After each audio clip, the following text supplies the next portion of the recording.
Meus senhores, minhas senhoras, mais uma vez aqui estamos para falarmos sobre o tema alienação parental e o contraponto da lei. Hoje eu quero fazer algumas considerações sobre uns vídeos que eu assisti postados nas redes sociais e que dizem respeito à questão da alienação parental. Eu gostaria que vocês, por gentileza, assistissem uma primeira fala do senhor Arnaldino Rodrigues Paulino, quando ele se refere às mães de um modo geral.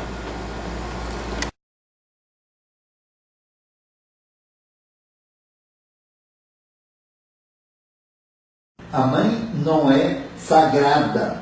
A mãe não é sagrada. A mãe não é sagrada.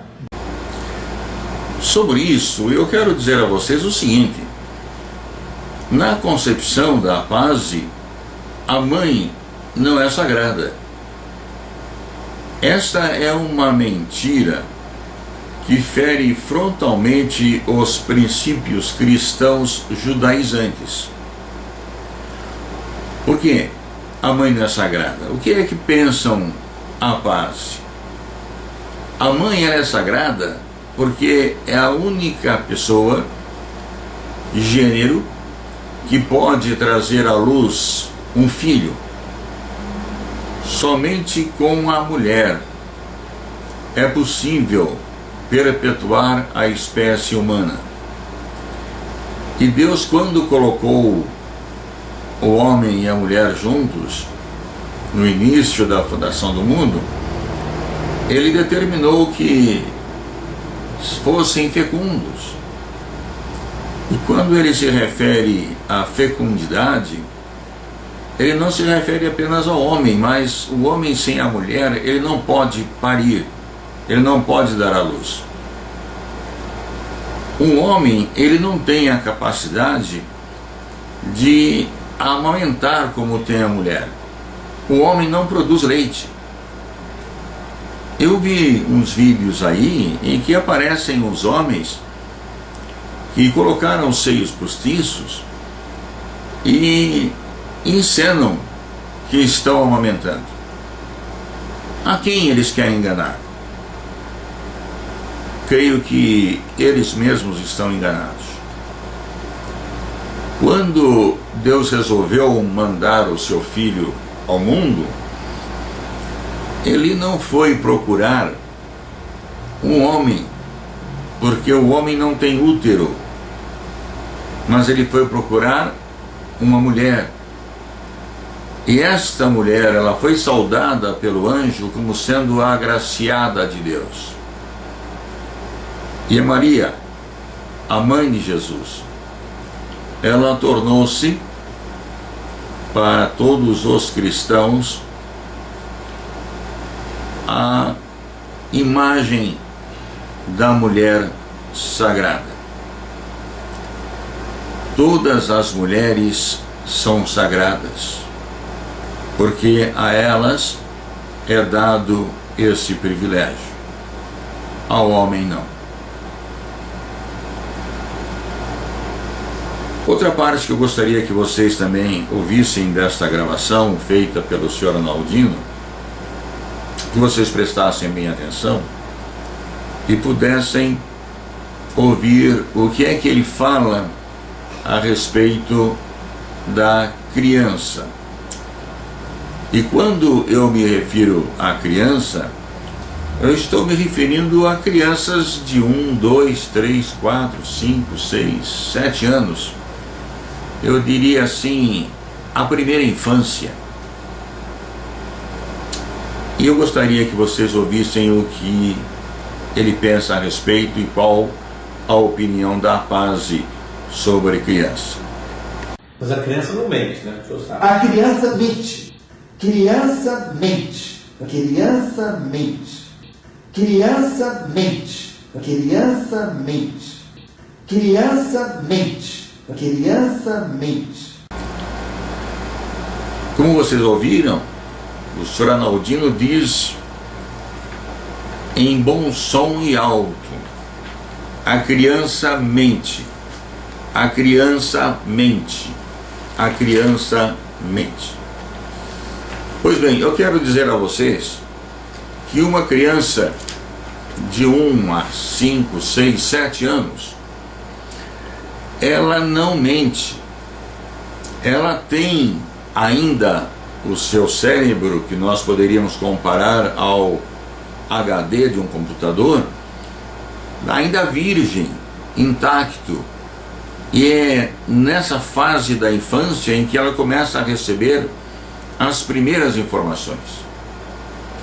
Eu tenho lido muito sobre isto, e agora por último eu acabei de ler um livro de Dr. Augusto Cury, que é possivelmente hoje o maior psiquiatra que existe no Brasil e no mundo. E eu quero que vocês possam acompanhar comigo o pensamento de Dr. Augusto Cury. Nesse livro que ele escreve, Ansiedade 3, ele diz o seguinte sobre a criança. Freud e alguns teóricos do passado diziam que nos primeiros anos de vida, em especial até os 5, 6 ou 7 anos, vivenciamos. Então a criança, quando ela vai falar alguma coisa sobre um determinado fato, ela não tem a condição de mentir, porque o que ela vai dizer é aquilo que ela vivenciou, porque ela não tem memória. Então, esta alegação de falsas memórias para uma criança nessa idade é uma mentira. Mas o que mais me deixou estarrecido é que o Dr. Augusto Cury ele faz uma afirmação muito contundente, que nesta idade as crianças vivenciam, e especialmente vivenciam, os traumas que serão a base dos transtornos psíquicos no futuro. E esses transtornos psíquicos, eles duram até enquanto durar a vida dessa criança. Eu tenho tido conversas com pessoas que sofreram abuso sexual e que hoje estão aí com 60 anos, 65 anos, e embora tenham se casado, tenham filhos, sejam avós, ainda hoje elas sofrem pelo abuso que sofreram quando criança. De madrugada, muitas vezes, acordam sobressaltadas por aquele pensamento, ou por aquele sentimento, ou por aquela vivência que tiveram lá no passado, há 60 anos atrás, e relembram aquele fato como se estivesse acontecendo hoje. Então eu quero dizer aos senhores que esta falácia de que a criança mente,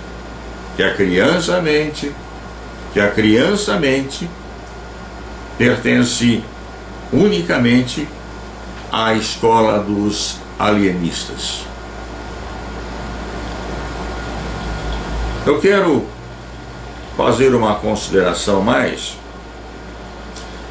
sobre um vídeo que o senhor Arnaldino postou dia 13 de setembro de 2017, em que ele apresenta esta fotografia aqui, que é sobre o cartório.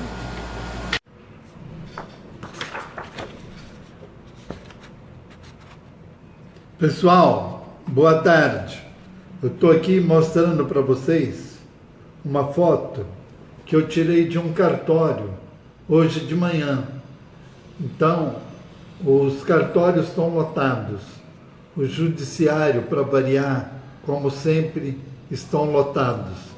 A gente sabe que a carga horária dos juízes e das autoridades e funcionários do judiciário é de 6 horas diárias. Então, normalmente, eles teriam que entrar às 13 horas e sair às 17 horas. Mas o que é comum é que eles entram bem depois das 13 horas e acabam saindo antes das 17 horas. E ele apresenta essa foto como se fosse atual de hoje, quando, na verdade, essa foto ela foi postada já no dia 17 de outubro de 2015. Possivelmente o senhor Arnaldino não frequenta o fórum, desconhece a evolução que o sistema judiciário experimentou, porque a fotografia que hoje se tem de um cartório do Tribunal de Justiça é esta daqui, porque hoje nós temos o processo eletrônico, e o processo eletrônico ele dispensa esse monte de cadernos e papéis que ele mostra no seu vídeo, querendo incentivar os pais que agora, no final do ano, às vésperas do Natal e Ano Novo, que corram aos cartórios, pressionem os juízes para que concedam a eles a guarda compartilhada, ou seja lá o que for, para que no Natal, Ano Novo, eles tenham as suas crianças. Essa fotografia que está sendo apresentada pelo Sr. Arnaldino, ela não é verdadeira. Ela não retrata o cartório como hoje ele se encontra.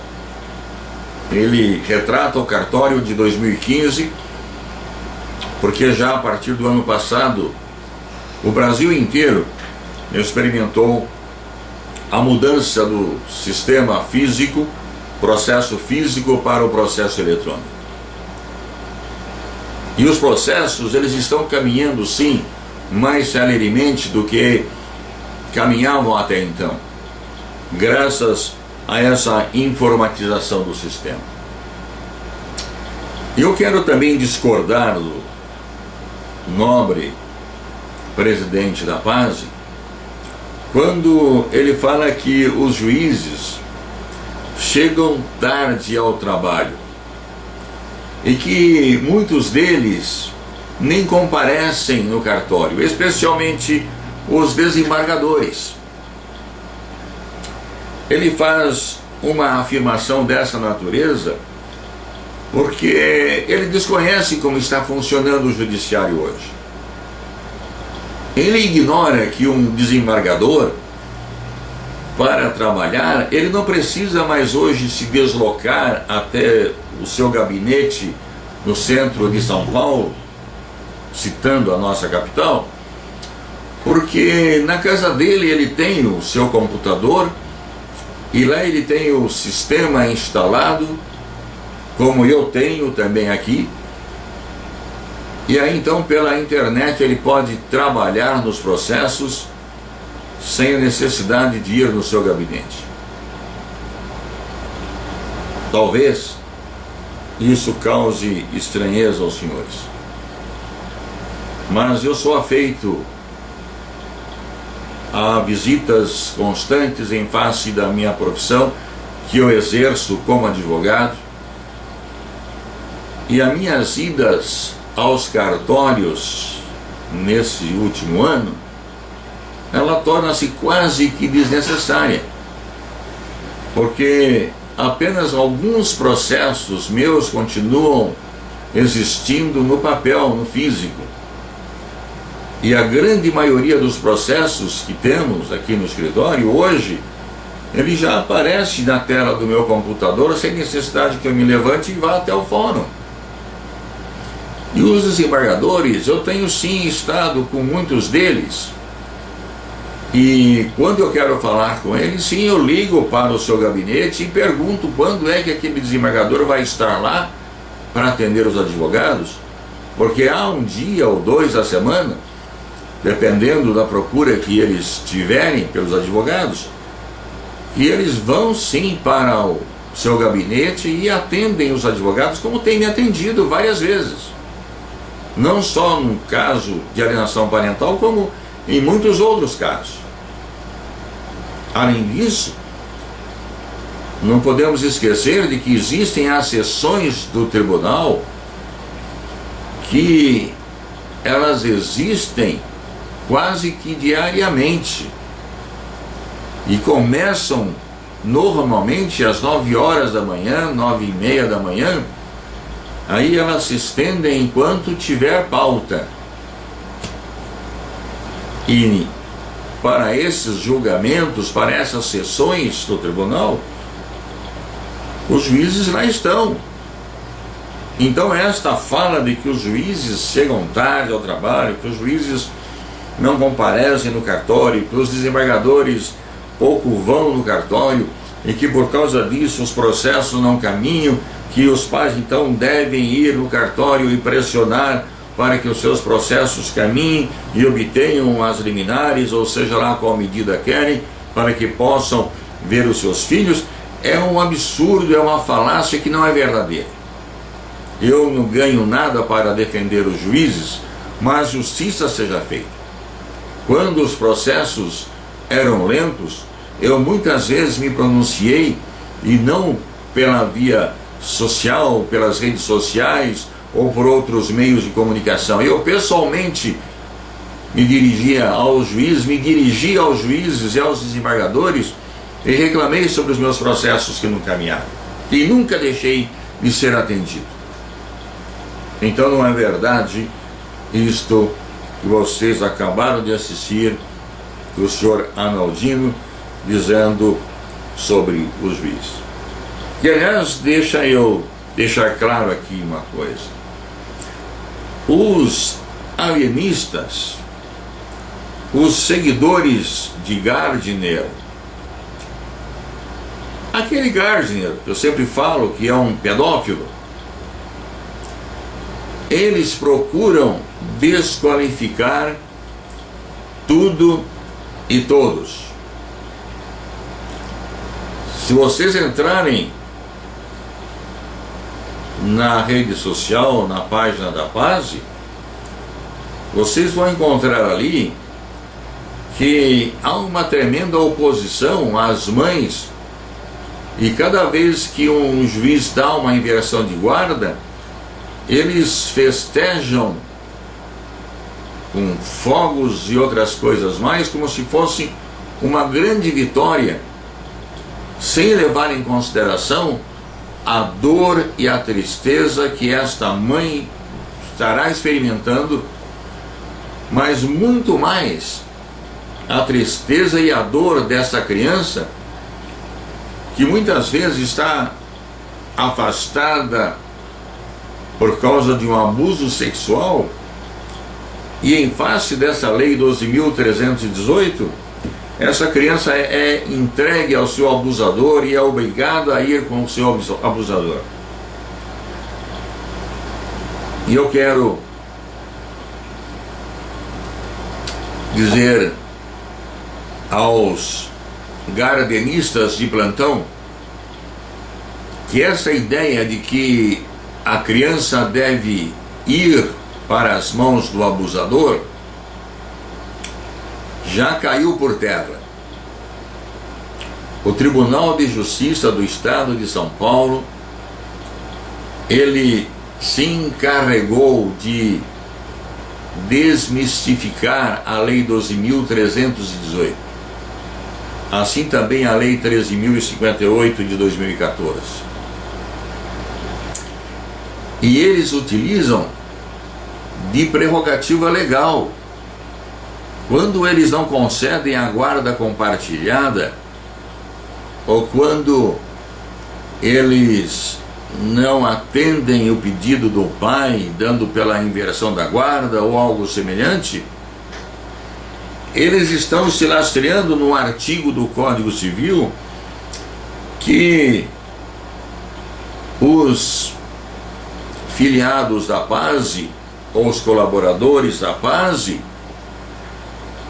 por uma escorregada, deixaram de revogar o artigo 1586, porque a Lei 13.058, ela veio revogar o quê? O artigo 1583, 1584, 1585 e 1634.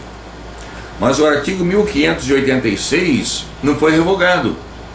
E aqui nesse artigo 1586, o juiz ele vai estudar a peculiaridade de cada caso e vai decidir, de acordo com seu livre convencimento, se ele deve conceder a guarda compartilhada ou não. Se o juiz não estiver convencido de que esse não é o melhor caminho para a criança, ele não vai dar a guarda compartilhada. E até mesmo se uma criança não quer ver o pai, porque esse a molestou e perdeu dela a confiança, os desembargadores não vão julgar favorável ao pedido de inversão ou ao pedido de entregar essa criança, independente da sua resistência ou não de querer ir com o pai. Ela só irá para o pai se ela quiser, quando ela quiser e na idade que ela quiser. É bom que os senhores saibam disso. Meus colegas advogados que estão me ouvindo, é importante que os senhores saibam disso, de que já há julgados nesse sentido. Eu falo isso por experiência própria, porque é o meu caso, que eu tenho falado por várias vezes, e já falei em vídeos por mais de 10, 11 ou 12 vezes, que é a maior causa, o maior processo que eu trabalhei na minha vida, porque envolve alguém que me é muito afeto, que me é muito querido. Agora, depois de 6 anos, o Tribunal de Justiça do Estado de São Paulo, ele não permitiu que a filha fosse entregue ao pai, porque ela não queria, ela tem medo do pai, ela se sente mal na presença do pai. E no sentido de proteger o melhor interesse da criança, eles decidiram que ela não vai com o pai e vai ficar com a mãe. Então, aquilo que os senhores estão dizendo por aí afora, de que a maior alienadora do Brasil é esta pessoa que eu advoguei e advogo durante esses 6 últimos anos de minha carreira, não é verdade que ela seja a maior alienadora. Mesmo porque agora, no final do processo, está se decidindo sobre isso. Também não é verdade que ela responde o que ela foi condenada por alienação parental. Uma decisão interlocutória, ela não tem o poder de decisão final. Veja bem, o fato do juiz lá em um determinado instante do processo dizer que vê ali um indício de alienação parental, implica necessariamente em reconhecer que aquela mãe, ela é alienadora. E graças a Deus, em nosso processo, isso pode ser esclarecido, pode ser provado, e essa mãe que nunca teve a inversão de guarda de sua filha, e nunca foi condenada por alienação parental nenhuma, o tribunal reconheceu que esta criança, ela não vai ver o pai.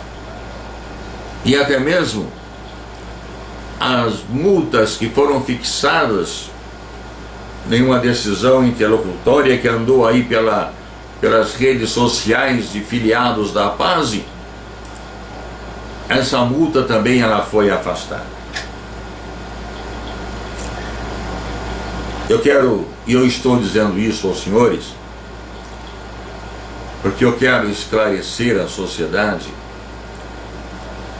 que essas duas leis, 12.318 de 2010 e a Lei 13.058 de 2014, eu tenho conversado com muita gente e não é isto que a sociedade quer. Em momento algum a sociedade foi consultada se aceitava essa alteração no Código Civil,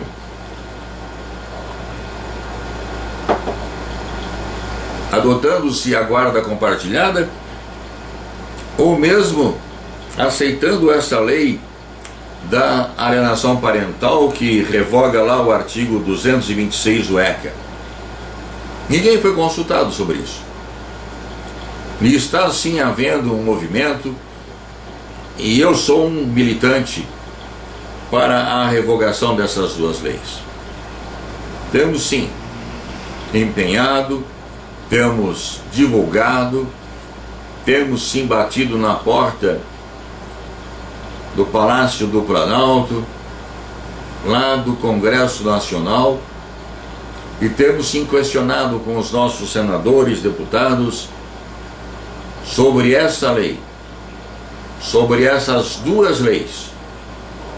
E não é só eu, são centenas e milhares de pessoas, e não só mães, homens de bem também querem a sua revogação. Eu quero terminar falando aqui sobre uma situação bastante duvidosa que a Paz tem assumido e que eu ainda não tive tempo de pesquisar a respeito, se isto é possível, se isto é permitido. Eu vou exemplificar para vocês. Quando uma mãe está com um processo de abuso sexual, o pai, por sua vez, entra como defesa alegando alienação parental, e quando o juiz vai dar o seu primeiro despacho no processo de alienação parental, ele vai seguir aquilo que está lá no artigo 6º da Lei 12.318, aproximação do abusador da criança. E pode até chegar a um momento em que se cogita de uma inversão de guarda, em que esse pai abusador vem requerer em juízo.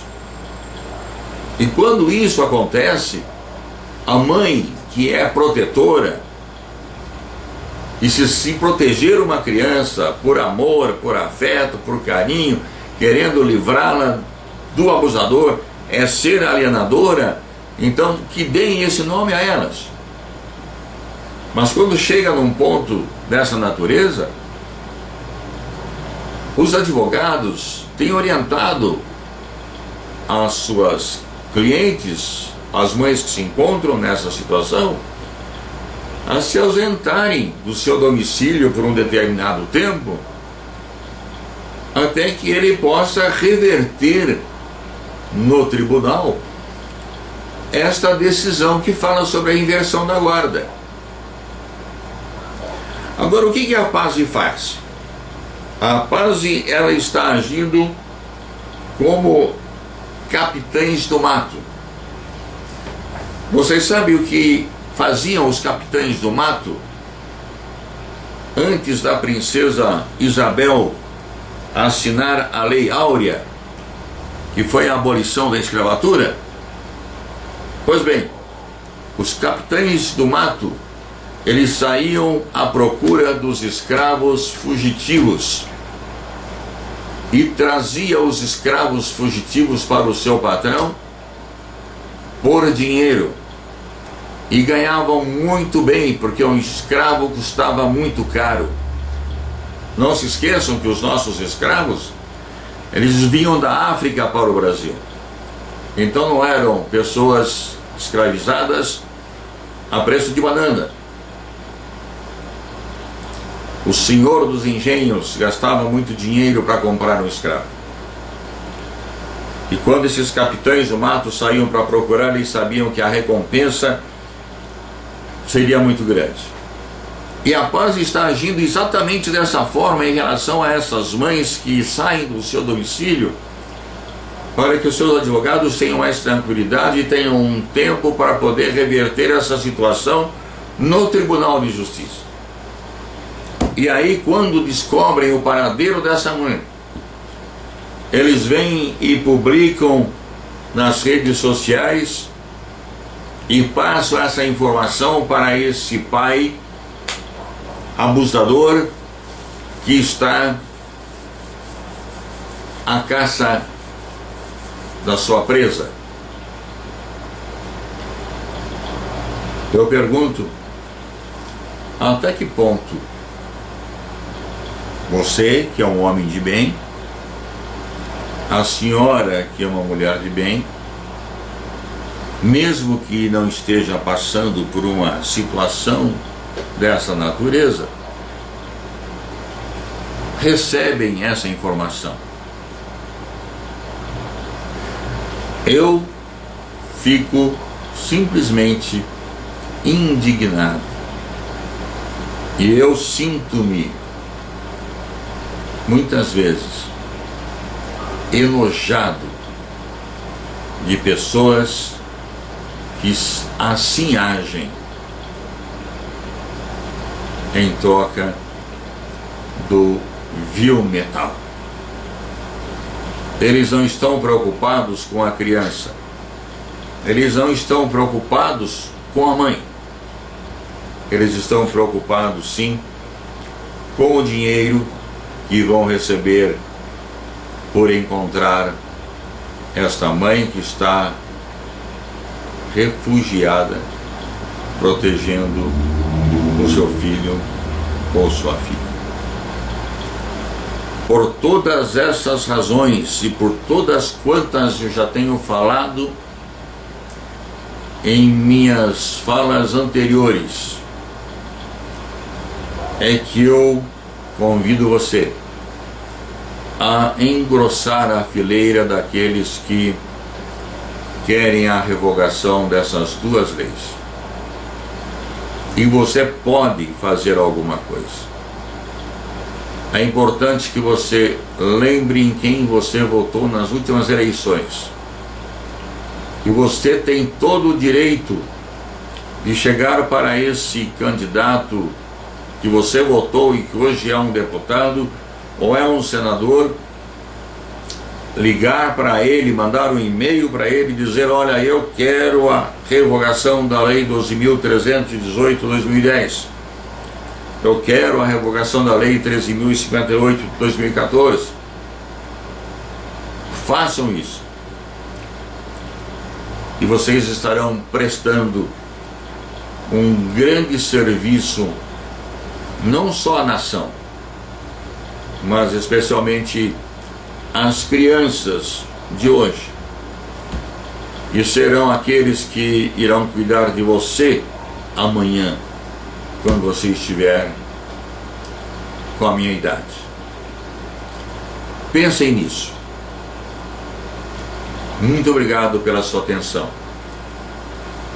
Até uma próxima vez, querendo Deus. Fala pra mãe. Mãe, Mãe, eu tomei a vacina tomei a vacina. e a furadinha não doeu. A fuladinha doeu. Ah, doeu? E a fuladinha doeu.